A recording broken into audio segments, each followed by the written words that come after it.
mataas ang hukuman po. Nandito po kami. Hindi po para manggulo. Ang hinahatid lang po namin at ipaparating sa inyo ay tingin po ang aming kahilingan na aksyonan po ninyo ang habeas corpus para kay Tatay Digong, na kung tutuusin kung napanood yun naman po ang hearing sa ICC no isang linggo.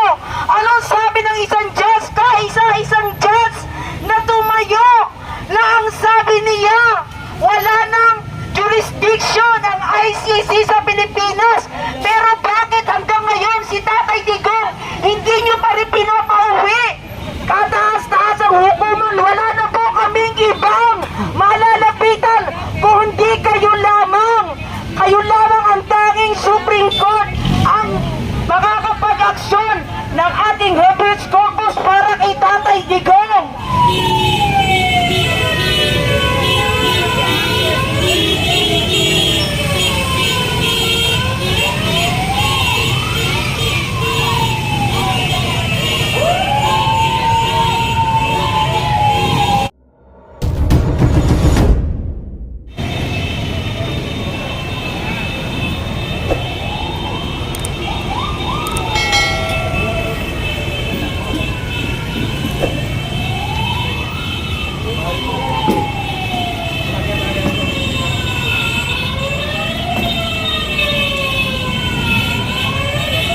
So ito po, ating nakikita dito yung sakyan, no?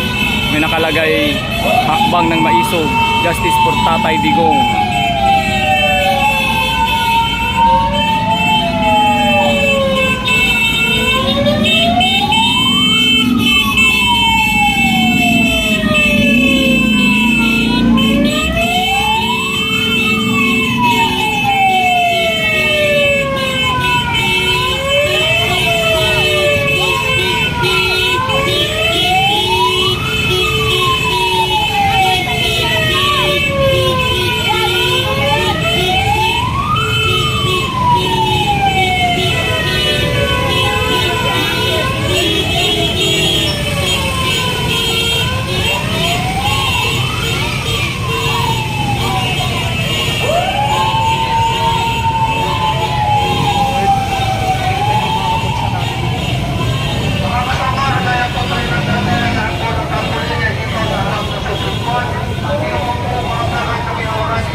Dito tayo silipat sa harap, mga kababayan.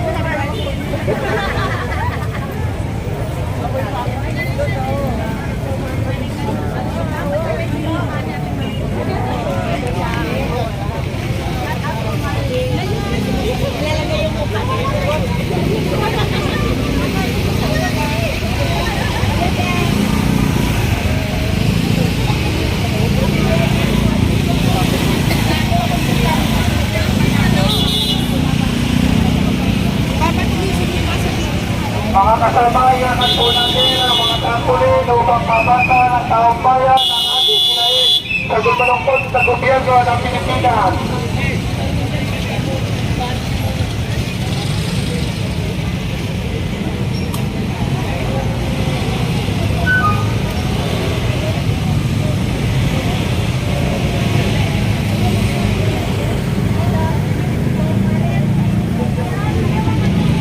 So basahin po natin yung mga nilalaman po ng kanilang daladalang mga tarpaulin.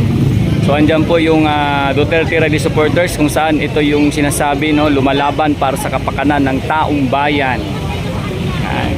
So dito naman yung malaking tarpaulin, yung pinakahakbang ng maisog.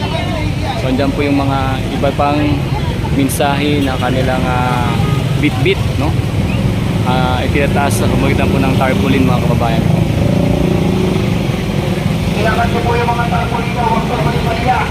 Ito po yung pinakaharap ng Supreme Court dito sa may labas. Ayan natin pong kabila.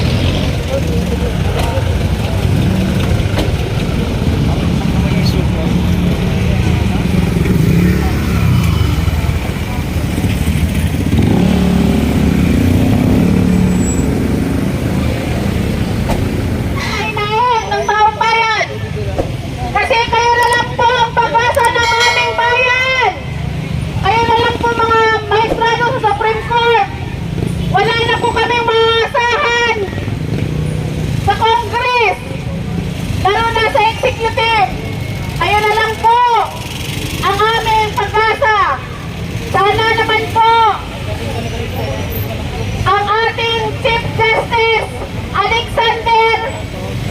Mundo, magre-retire na po kayo sa November. Sana mayroon po kayong magawa para sa buong Pilipinas. Mga Pilipino po ang humihiling sa inyo para makabalik si former President Rodrigo Roa Duterte. At nandito rin po kami para tutulan ang impeachment ni Baby Sara. Lahat lang po ito pamumulitika. Hello po sa ating lahat. Sa kataas-taasang hukuman po, nandito po kami. Hindi po para manggulo. Ang hinahatid lang po namin at ipaparating sa inyo ay tingin po ang aming kahilingan na aksyonan po ninyo ang habeas corpus para kay Tatay Digong, na kung tutuusin ko na napanood yun naman po ang hearing sa ICC no isang linggo.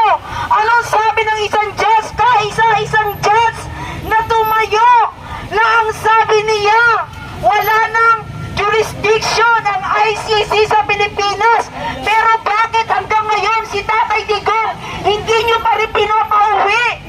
Nandito kami para sabihin sa inyo na hindi kami magsasawa na suportahan ang dating naglingkod sa bayan na walang iba kundi si Tatay Digong. Ang si Tatay Digong, alam niyo po kung bakit siya nadala doon? Isinuko po siya ng ating gobyerno. Isinuko po ang ating soberenya sa ibang bansa po, sa ibayong bansa. Kaya po kami nandito upang hilingin ang aksyonan ang habeas corpus na inihain ng mga anak ni Tatay Digong. Wala na po kaming ibang hinihiling, kundi aksyonan po ninyo yun. Mga kababayan ko, ano pa ang hinihintay nyo?